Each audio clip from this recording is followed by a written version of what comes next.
Olá, tudo bem? É sempre muito bom estarmos juntos. Mais uma vez estamos aqui para poder dar incremento a esse trabalho, que é um trabalho de estudo das profecias bíblicas. E eu fico assim bastante feliz por poder participar desse trabalho com vocês, porque a gente aprende juntos, não é? E a serva do Senhor disse que o estudo das profecias vai causar um reavivamento no povo de Deus. E Amós, capítulo 3, verso 7, também diz isso, né? Sem profecia o povo se corrompe, mas o que guarda a lei, esse é feliz. Então hoje nós vamos estudar, nós vamos dar continuidade ao que nós estudamos na semana passada. Nós estudamos Daniel capítulo 7 e nós observamos que o capítulo 7 de Daniel é análogo ao capítulo 2. Nós fizemos a comparação lá dos metais com os animais, né? No capítulo 7. E nós vamos observar que o capítulo 8 também tem a ver com o capítulo 7, com o capítulo 2. Como nós vimos na semana retrasada, o capítulo 2 ele apresenta a história do mundo secular, uma visão que Deus deu a um rei secular e uma visão interpretada por um profeta de Deus. Já no capítulo 7, a visão é dada para o próprio profeta de Deus. E aí não apenas uma história secular, mas a gente vai observar que começa a entrar também a história religiosa, alguns detalhes da ponta pequena, daquele chifre pequeno que vai usurpar, que vai perseguir, que vai matar e que vai tentar mudar os tempos e a lei e que os santos lhe seriam entregues nas mãos por um tempo, 2 tempos e metade de um tempo. Hoje, nós vamos estudar o capítulo 8 e nós vamos, assim, descobrir uma série de detalhes importantíssimos que muitas vezes, quando se estuda essa profecia, esses detalhes são olvidados. Eu gostaria de convidar a você para ler junto comigo Daniel capítulo 8, e nós vamos fazer uma leitura longa aqui, mas é importante a gente fazer essa leitura para nós identificarmos aqui o que nós estamos estudando, né? Vamos lá, Daniel 8, a partir do verso 1. No terceiro ano do reinado do rei Belsazar, eu, Daniel, tive uma visão depois daquela que eu tivera a princípio. A palavra visão aqui é razão. E depois eu vou explicar por que eu estou dizendo isso. Quando a visão me veio, pareceu-me estar eu na cidadela de Suzã, que é a província de Elão, e vi que estava junto ao rio Ulai. Então levantei os olhos e vi, e eis que diante do rio estava um carneiro, o qual tinha 2 chifres, e os 2 chifres eram altos, mas um mais alto do que o outro. E o mais alto subiu por último. Viu que o carneiro dava amarradas para o ocidente, para o norte, para o sul, e nenhum dos animais lhe podia resistir. Nem havia quem pudesse livrar-se do seu poder. Ele, porém, fazia segundo a sua vontade, e assim se engrandecia. Estando eu observando, eis que um bode vinha do ocidente sobre toda a terra, mas sem tocar no chão. Este bode tinha um chifre notável entre os olhos. Dirigiu-se ao carneiro, que tinha os 2 chifres, o qual eu tinha visto diante do rio, e correu contra ele com todo o seu furioso poder. Viu chegar perto do carneiro, e enfurecido contra ele o feriu, e lhe quebrou os 2 chifres, pois não havia força no carneiro para lhe resistir. E o bode o lançou por terra e o pisou aos pés, e não houve quem pudesse livrar o carneiro do poder dele. O bode se engrandeceu sobremaneira, e na sua força quebrou-se-lhe o grande chifre. E em seu lugar saíram 4 chifres notáveis para os 4 ventos do céu. De um dos chifres saiu um chifre pequeno, e se tornou muito forte para o sul, para o oriente e para a terra gloriosa. Cresceu até atingir o exército dos céus, e alguns do exército e das estrelas lançou por terra e os pisou. Sim, engrandeceu-se até o príncipe do exército. Dele tirou o sacrifício diário, e o lugar do seu santuário foi deitado abaixo. O exército lhe foi entregue com o sacrifício diário por causa das transgressões, e deitou por terra a verdade, e o que fez prosperou. Bom, eu deveria parar aqui, mas nós vamos até o versículo 13, que depois será estudado no nosso próximo tema.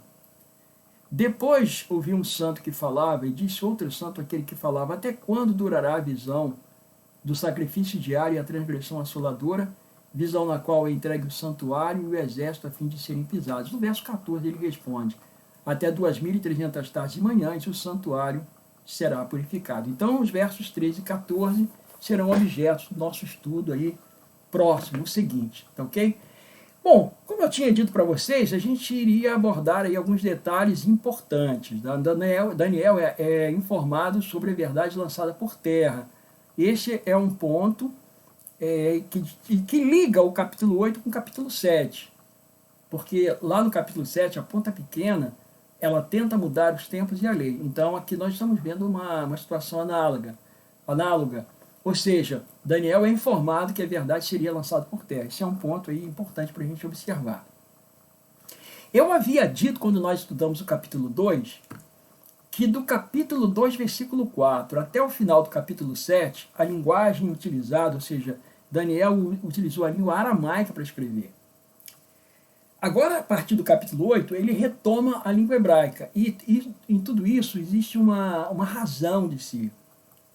A língua aramaica era a língua de Babilônia, era a língua falada na Suméria naquela época, falada ali pelos babilônios. E se nós compararmos com a língua hebraica, a gente vai observar uma diferença. A língua hebraica era a língua do povo de Deus, era uma língua litúrgica. Ao passo que a língua aramaica era uma língua pagã, digamos assim, para a gente poder ter aí um diferencial.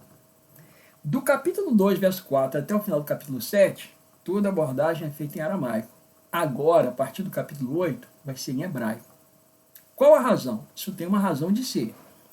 E essa razão está ligada também aos animais, essa imagem pictórica. Por exemplo, no capítulo 7, os animais que aparecem lá são animais rapinantes, são animais que comem carne, são animais carnívoros, são animais devoradores, né? São violentos. Você tem aí o leão, o leopardo, o urso, e depois ainda tem aquele animal que não tem correspondência na flora mundial, na fauna mundial, que é um animal terrível e espantoso. Bom, agora eu vou fazer uma pergunta para você e você para um pouquinho para pensar na resposta.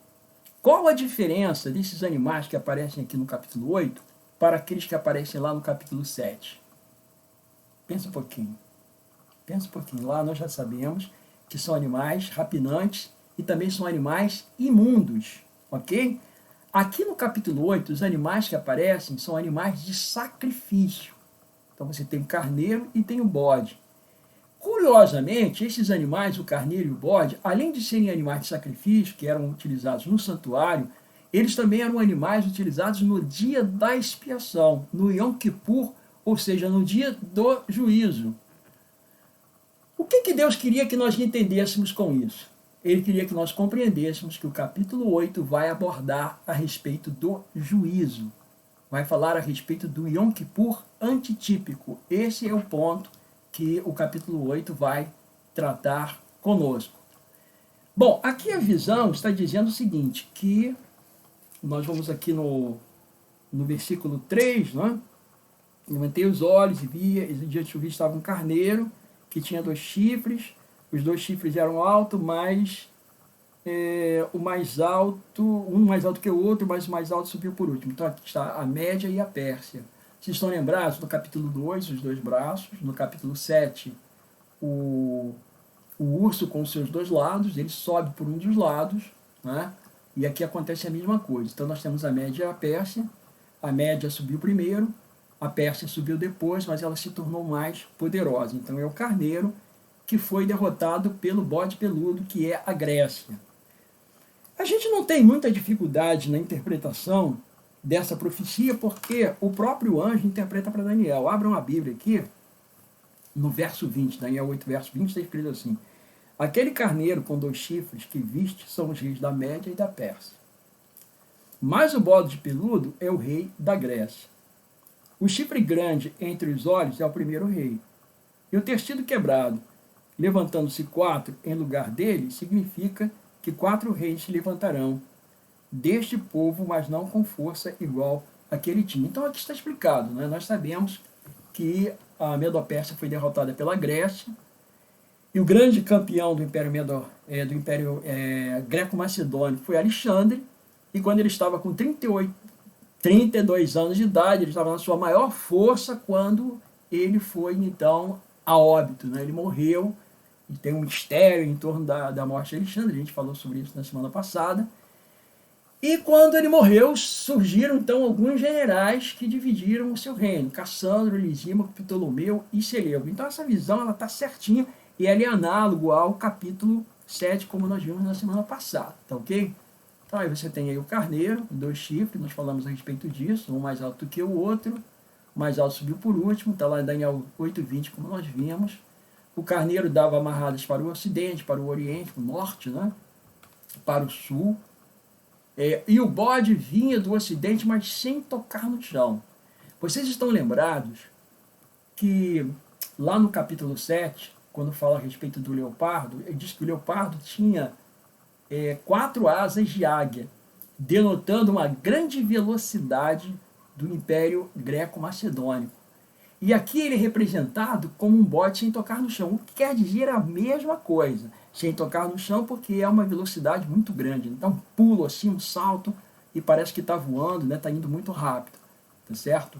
Então ele tinha aí um chifre insigne, um grande chifre que representa Alexandre Magno, e que foi quebrado, e no seu lugar, então, saíram os 4, né? Os 4 que são aí Cassandro, Lisímaco, Ptolomeu e Seleuco. Tá certo? E eles se espalharam pelos 4 ventos. Então aí está, Cassandro dominou o oeste, o ocidente, a Macedônia e a Grécia, Lisímago o norte, a Trácia, a Betínia, a Ásia Menor, Ptolomeu o sul, formou aí a dinastia Ptolomaída, Egito, Líbia, Arábia e Palestina, e Seleuco a dinastia Seleucida, da onde veio Antíoco Epifânio IV, não é? Leste e Oriente, Síria, Ásia Menor e Mesopotâmia foi o domínio aí desse último Seleuco. Tá ok? Bom, agora nós vamos estudar um ponto que é importantíssimo, muito, mas muito importante mesmo. Talvez para quem não está muito familiarizado com o estudo de Daniel não vai perceber, mas aqueles que estudam um pouco mais a fundo vão perceber isso. Daniel capítulo 8, verso 8 diz assim: o bode se engrandeceu sobremaneira, e na sua força quebrou-se-lhe o grande chifre. E em seu lugar saíram 4 chifres notáveis para os 4 ventos dos céus, quer dizer, os 4 pontos cardeais. Os 4 ventos são os 4. Eu acho que eu apresentei isso aqui, né? Os 4 ventos são os 4 pontos cardeais, está aí, né? Estamos vendo aí. Tá ok? Então, os 4 ventos, os 4 pontos cardeais. O verso 9, aqui na revista atualizada, segunda edição, diz assim: de um dos chifres saiu um chifre pequeno, de um 2 chifres. O texto original não fala de um dos chifres. Aliás, eu tenho aqui uma versão, que é uma versão revista e atualizada, terceira edição, e me parece que isso foi corrigido aqui. Vamos aqui, só para dar uma... Me lembrei disso, né? Vamos aqui dar uma conferida e ver se eles corrigiram mesmo, porque isso aí é um erro de tradução. Daniel 8, verso 8, vamos ver aqui. O bode se engrandeceu cada vez mais, porém, quando estava no auge de seu poder, o seu grande chifre foi quebrado, e em seu lugar saíram 4 chifres bem visíveis, que cresceram na direção dos 4 ventos do céu. Deu 1, 2 chifres, não corrigiu não, ainda está com problema ali. Bom, por que não pode ser de 1, 2 chifres, e tem que ser, na realidade, de 1, 2 ventos e não de 1, 2 chifres? Não é porque o texto aqui está dizendo, de 1 dos chifres, de um deles, verso 9, de um deles, ou de 1 dos chifres. Isso quer dizer o seguinte, eu vou explicar. Se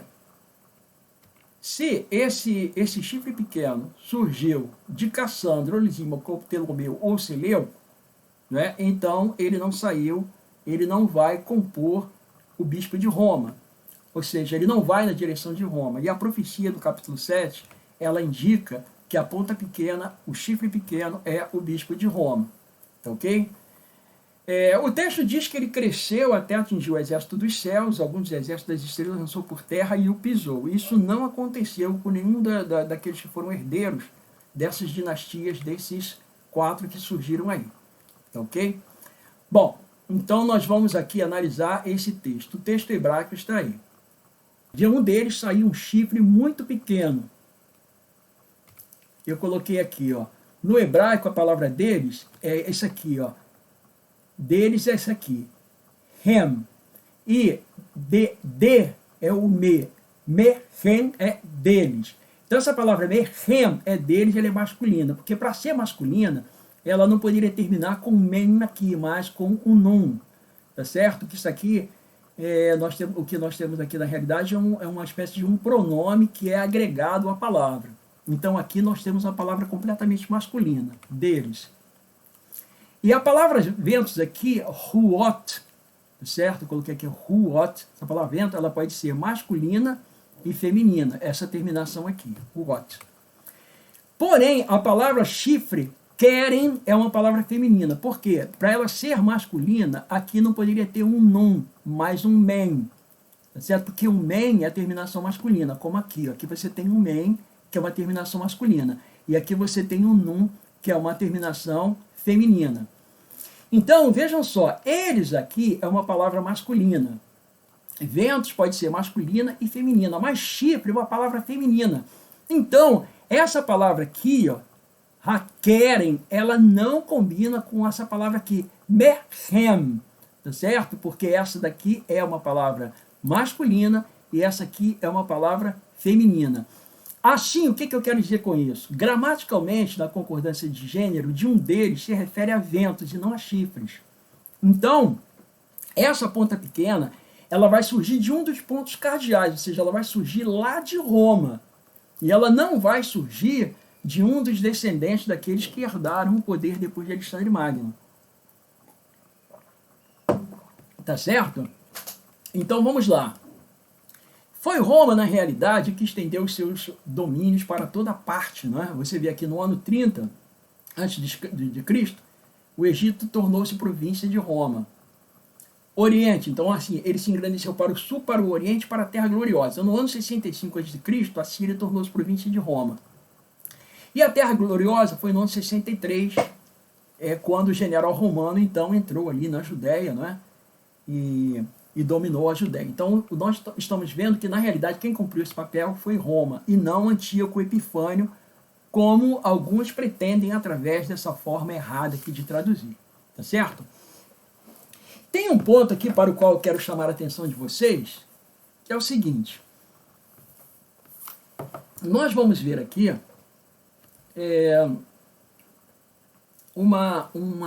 são duas ações que nós vamos observar aqui, ações direcionais, certo?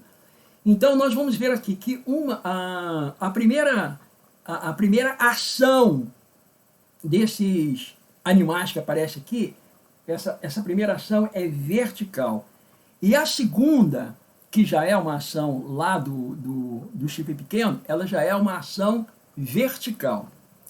E nós vamos observar que é algo vertiginoso e que vai acontecendo num crescente. Por exemplo, vamos ver aqui no versículo 4. Vi que o carneiro dava amarradas para o ocidente, para o norte, para o sul, e nenhum dos animais lhe podia resistir, nem havia quem pudesse livrar-se do seu poder. Ele, porém, fazia segundo a sua vontade, e assim se engrandecia. Então aqui, primeiro nós temos aqui o se engrandecia. Notem o crescendo. Agora no verso 8. O bode se engrandecia sobremaneira. Então ele aparece se engrandecia, agora se engrandecia sobremaneira. Então a primeira aqui, as duas direcionais, elas são duas ações direcionais, que são os dois bodes que representam a Medopérsia e a Grécia. Agora, com Roma, nós vamos ver que a ação é vertiginosa. Veja aqui. De dois ventos, e não dos chifres, sai um chifre pequeno e se tornou muito forte para o sul, para o oriente e para a Terra Gloriosa, ou seja, para Jerusalém. A princípio, né? Porque Terra Gloriosa, depois no Novo Testamento, vai representar o povo de Deus. Aí ele diz assim, cresceu até atingir o exército dos céus. Então aqui nós temos uma direção vertical, é algo que sai simplesmente de uma ação humana e passa agora para uma ação espiritual, porque não tem jeito de um homem aqui na Terra, uma instituição humana, atingir o céu, a não ser que seja de forma teológica. Aqui ele está falando a respeito de teologia. Ele está falando aqui de questões espirituais. Então cresceu até atingir o exército dos céus. Aí ele continua aqui dizendo: alguns do exército das estrelas lançou por terra e os pisou. Aí no verso 11 ele diz assim: sim, engrandeceu-se até o príncipe do exército. Quem é o príncipe do exército? Jesus Cristo. Dele tirou o sacrifício diário e o lugar do seu santuário foi deitado abaixo. Bom, dele tirou o sacrifício diário. Notem que essa palavra sacrifício diário, essa palavra não está no texto original. Então, dele tirou o tamid. Ele tirou o tamid. A palavra tamid no hebraico ela significa contínuo. Dele tirou o contínuo, ou seja, a ação contínua de Cristo como nosso Salvador. Foi no período do Império Romano que o Senhor Jesus Cristo morreu a sua morte expiatória. Foi nesse período que ele foi crucificado como uma ovelha muda perante os seus tosqueadores. Foi ali então na cruz que ele recebeu, que ele fez o sacrifício em prol de toda a humanidade. Tá ok?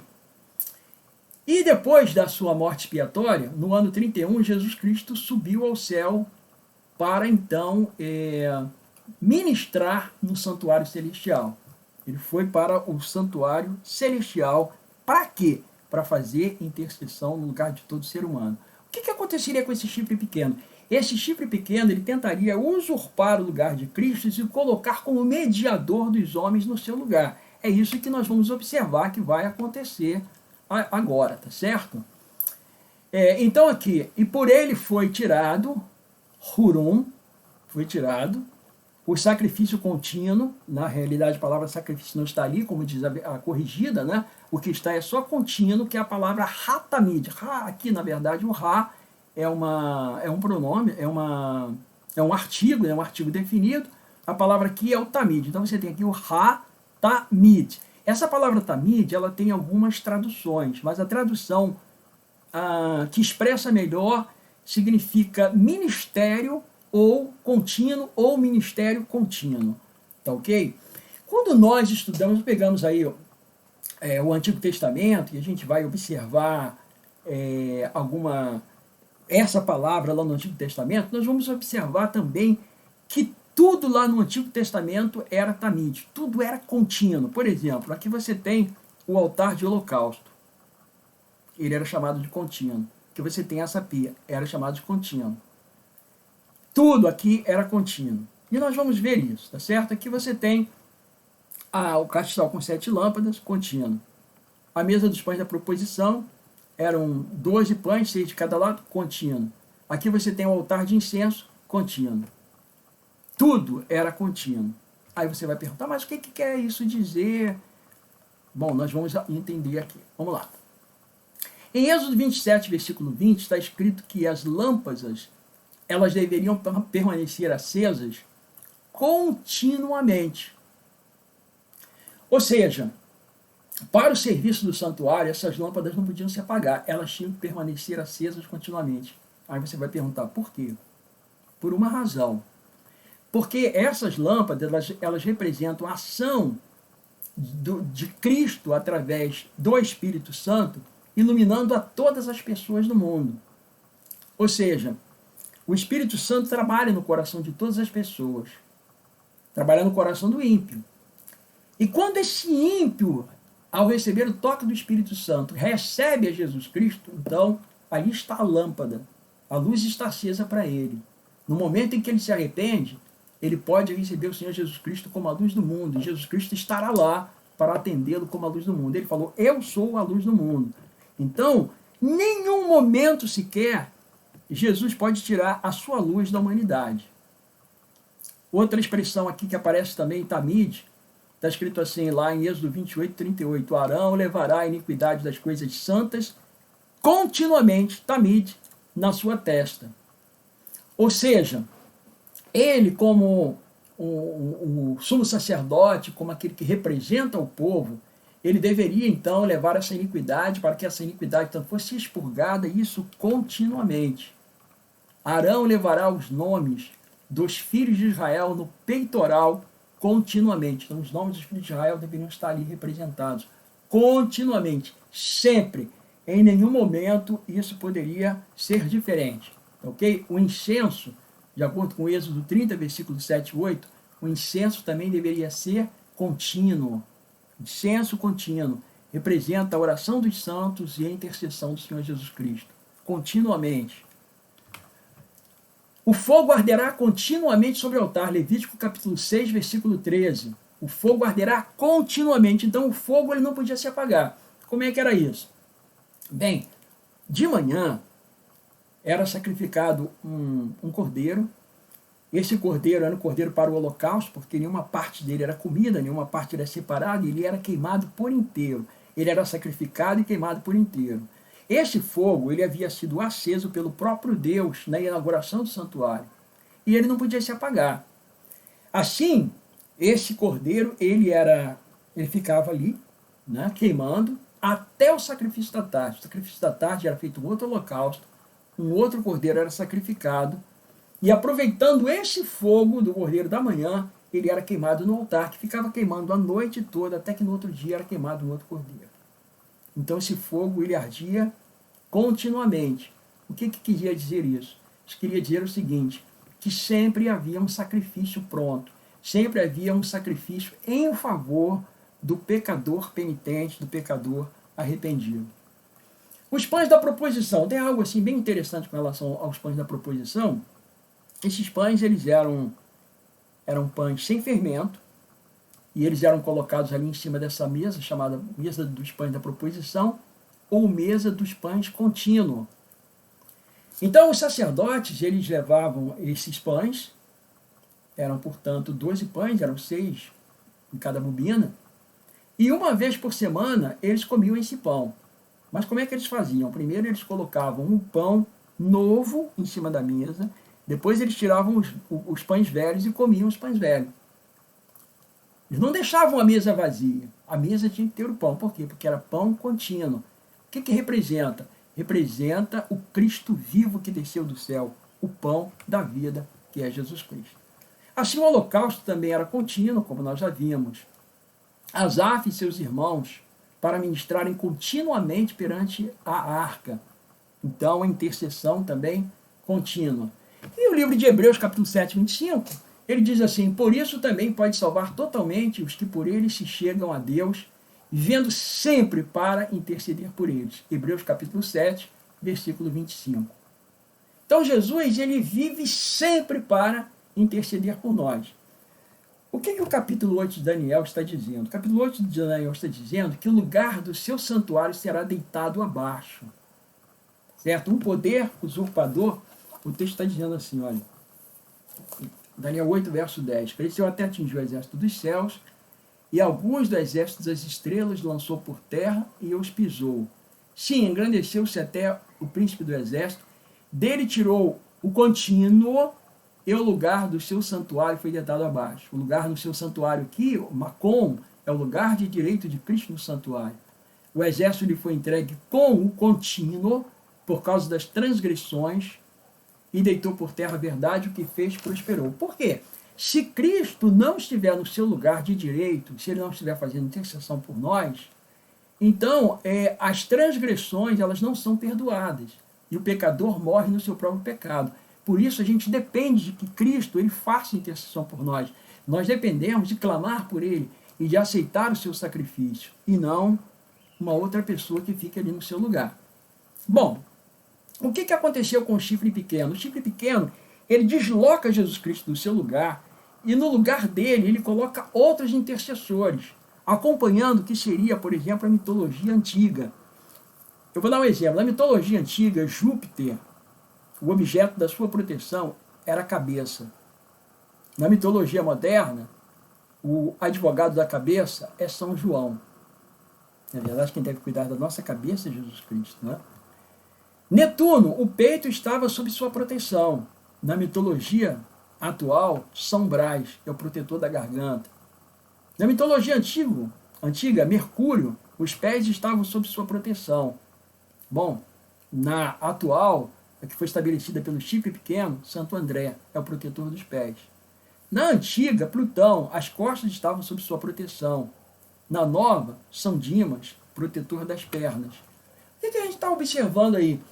Que, na verdade, Jesus Cristo é que cuida do ser humano, da sua parte física, moral e espiritual. Eu estive pequeno e ele deu um jeito de deslocar Jesus do seu lugar e no seu lugar colocar outros intercessores. Seguindo, portanto, aquilo que já acontecia em eras passadas, ou seja, na mitologia antiga. Então, por exemplo, Juno cuidava das sobrancelhas, Santa Luzia, protetora dos olhos. Vesta, a deusa do fogo, São Vicente, invocado para as queimaduras, aqueles que são queimados. Eusébia era a deusa da piedade, Maria, Nossa Senhora da Piedade.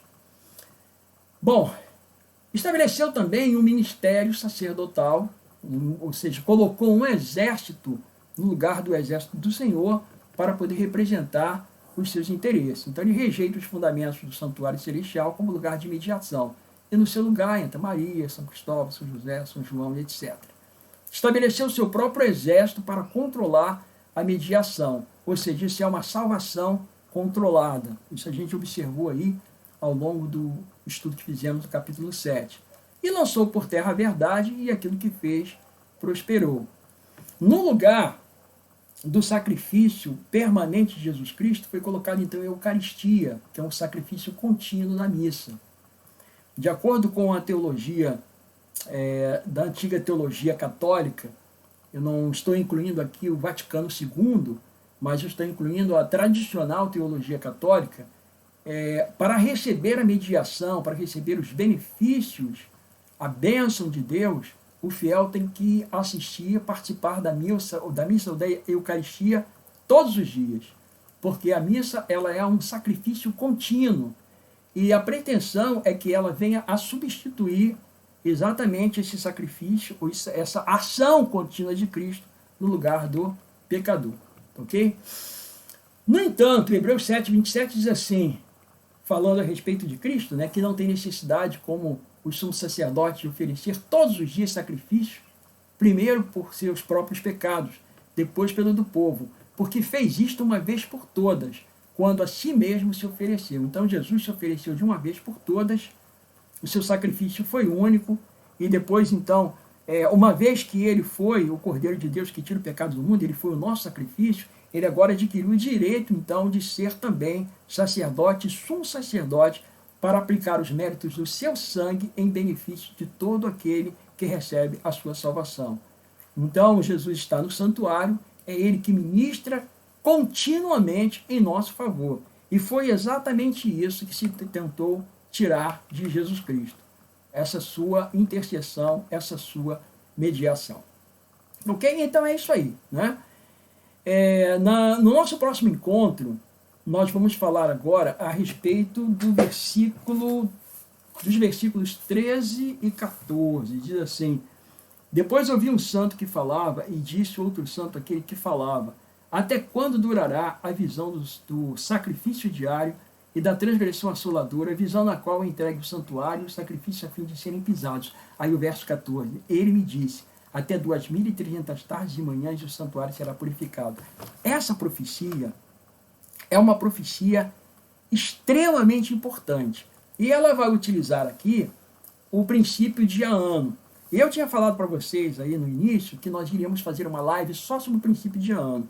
Eu acho que antes da gente entrar aqui no versículo 13 e 14, seria interessante a gente estudar o princípio de ano, mas estudar com um pouco mais de profundidade. Então, eu vou fazer uma exposição, antes da gente apresentar os versículos 13 e 14, eu vou fazer com vocês uma exposição do princípio de ano, para a gente entender bem a questão do princípio de ano.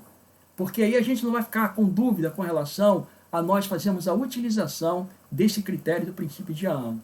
Ok? Pessoal, na próxima semana, eu estou pensando em passar a nossa live para 18 horas. Ok? Porque no sábado já tem muita gente fazendo live. No domingo, esse horário, de 4, 4 e meia, as igrejas estão abertas com os plantões para receber alimento, etc. E eu também, como pastor, eu estou ocupado com essa tarefa. Hoje eu tive que vir correndo lá do plantão, os plantões estão terminando agora, né? Então eu cheguei até assim meio exasperado, correndo. Então nós vamos deixar para 18 horas, que fica mais fácil para mim, não é? E a gente leva aí mais ou menos 1 hora na nossa exposição, não vai atrapalhar aí o culto da noite, não vai ter problema nenhum, tá bom?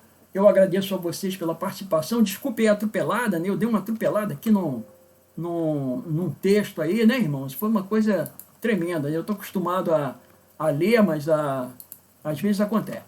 Bom, pessoal, muito obrigado, tá? Eu queria pedir a vocês que continuem orando. Vamos estudar o livro de Daniel, porque é muito importante que a gente conheça bem, conheça com profundidade as profecias de Daniel. Porque são as profecias de Daniel que vão nos dar abertura para a gente poder entender o Apocalipse, tá bom? Então que Deus seja com todos, vamos continuar vivendo firmes ao lado do Senhor e aguardando a sua vinda, porque ela está próxima. Enquanto isso, vamos pregar o Evangelho, vamos falar as verdades para as pessoas, vamos abrir a Bíblia para as pessoas e mostrar para elas as verdades que foram entregues a nós para serem transmitidas. Okay? Vamos então fazer uma oração? Pai Celeste, Senhor, muito obrigado pela exposição da Tua Palavra. Conceda-nos, ó Deus, a Tua bendita e maravilhosa graça, para que nós possamos, ó Deus, através dela, pregar o Teu Evangelho, levar a salvação para as pessoas. E nós aqui, Senhor, na verdade, nós não estamos aqui para criticar nenhum tipo de religião, mas mostrar aquilo que está escrito, aquilo que está abordado, corroborado pela história e que foi predito pelas profecias bíblicas. Pai, ajuda-nos a permanecermos ao Teu lado e pregando o Teu Evangelho para apressar a Tua vinda. Eu te peço, Senhor, em nome do Senhor Jesus Cristo, nosso bendito Salvador. Amém, Senhor. Pessoal, muito obrigado. Que Deus abençoe a todos e até, então, o nosso próximo encontro.